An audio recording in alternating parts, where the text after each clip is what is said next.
बहुत बड़ी खबर आपको बता रहे, ईरान ने लंबे युद्ध की चेतावनी जारी कर दी है और बाकायदा इसको लेकर एक वीडियो भी जारी किया है और कहा है ईरान ने इजराइल के साथ लंबे संघर्ष के लिए अब तैयारी कर ली है।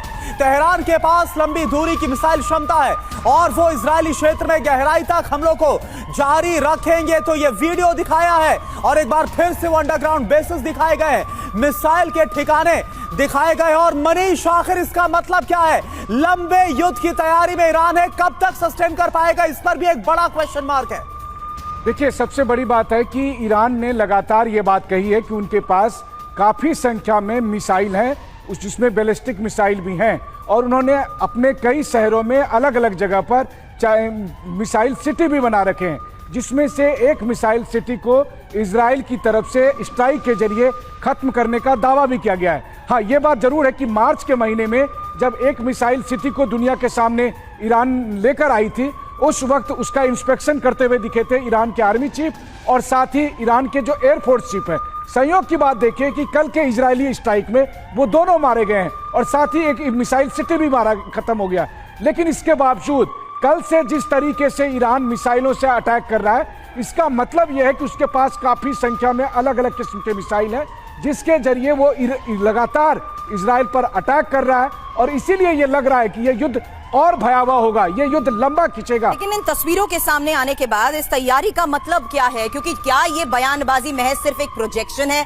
और अगर ये महज सिर्फ प्रोजेक्शन है तो उसमें ये तैयारी किस तरीके से अब इजराइल में तबाही की धमकी को एनालाइज किया जाए? सवाल आपसे करूं उससे पहले खमेनी के इस बयान के बारे में भी एक इंफॉर्मेशन, क्योंकि ईरान पर हमला कर इजराइल ने बड़ी गलती की है और एयर स्पेस का उल्लंघन भी बर्दाश्त नहीं। हालांकि शहीदों के खून का बदला लिया जाएगा, इजरायली शासन को बर्बाद कर देंगे, पूरी ताकत से हम जवाब दे रहे हैं, दुश्मन पर कोई भी दया नहीं रखी जाएगी। और यही वजह है दत्ता सर, एक क्विक रिस्पॉन्स, वो तस्वीरें जो लेटेस्ट जारी की गई हैं जिसमें उस तैयारी को दिखाया गया है कि अभी भी अपने दम पर ईरान इजराइल का मुकाबला कर सकता है। दत्ता सर। बिल्कुल, देखिए, ईरान इजराइल का जानी दुश्मन है।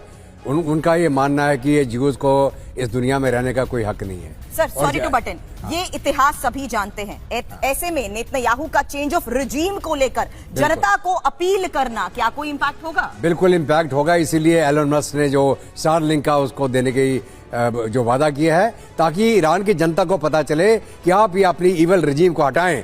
आप राइजिंग लायन का जो मतलब है वो 7 राजा पिछली के साथ जो इनके शाह थे, वो उसका सिंबल है। राइज अगेन, राइजिंग लायन, आप अपनी जमहूरियत वापस लेके आएं और इस इवल रिजीम को हटाएं। तो ये जो मुहिम है साइकोलॉजिकल वॉरफेयर चलेगा। और जहां तक खमेनी का सवाल है, ये लगातार इजराइल को जितना नुकसान कर पाएंगे उसकी चेष्टा करते रहेंगे और इजराइल को उसके लिए तैयार रहना है और शायद वो ऑलरेडी तैयार हैं। उन्होंने प्लान किया होगा कि एस्केलेशन जाके किस लेवल तक पहुंचेगी, किस लेवल तक उनको जाके अपनी हिफाजत करनी पड़ेगी और एंड रिजल्ट क्या होगा।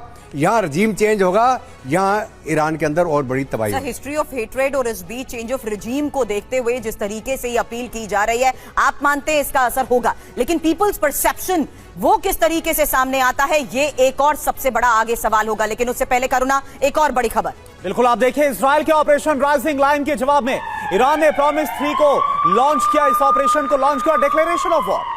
अब्बास अराक्ची ने कल बोल दिया था ये डिक्लेरेशन ऑफ वॉर है, जंग है, दोनों तरफ से जमकर हमले हो रहे हैं। अमेरिका की एंट्री हो गई है। क्या रूस और चीन भी अब इस जंग में कूदने वाले हैं? इजराइल ने अपने हर दुश्मन को नेस्तनाबूद करने के लिए अलग अलग वक्त पर अलग अलग ऑपरेशन चलाए थे। ऐसे में सवाल ये लाजमी है कि ऑपरेशन राइजिंग लायन क्या मिडिल ईस्ट से शुरू होकर पूरी दुनिया में भड़केगा या फिर ईरान और इजराइल एक दूसरे को नेस्तनाबूद करने की कोशिश करेंगे? क्या तीसरे विश्व युद्ध का आगाज हो चुका है? यह अपने आप में बड़ा सवाल। Naval captain Shyam Kumar sir, मेरा सवाल आपसे है, ये बताइए आप, हमने देखा कि कुछ देर पहले हमने वो खबर दिखाई जहां पर अपनी स्टेटमेंट के जरिए चाइना ने ईरान को सपोर्ट किया है, लेकिन सामरिक तौर पर एक बड़ा साझेदार इस तरफ इजराइल के साथ अमेरिका खड़ा है।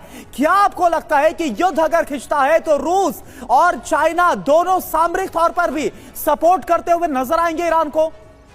करुणा और सुरभि दोनों की बात मैं सुन रहा था। पहली बात, खतरनाक मित्र है आज ईरान इजराइल, और दोनों पहले वो अच्छे दोस्त थे और बीच में गुप्त मित्र थे। कल क्या होगा ये कोई नहीं जानता, सिर्फ वर्चस्व की लड़ाई है। दूसरी बात, नॉन कॉन्टेक्ट वॉरफेयर है। देखिए 1500 किलोमीटर दूर, बीच में सीरिया, जोर्डान और इसके साथ इराक, इनके ऊपर से मिसाइल्स और 200 फाइटर जाते हैं और ये चुपचाप देख रहे हैं।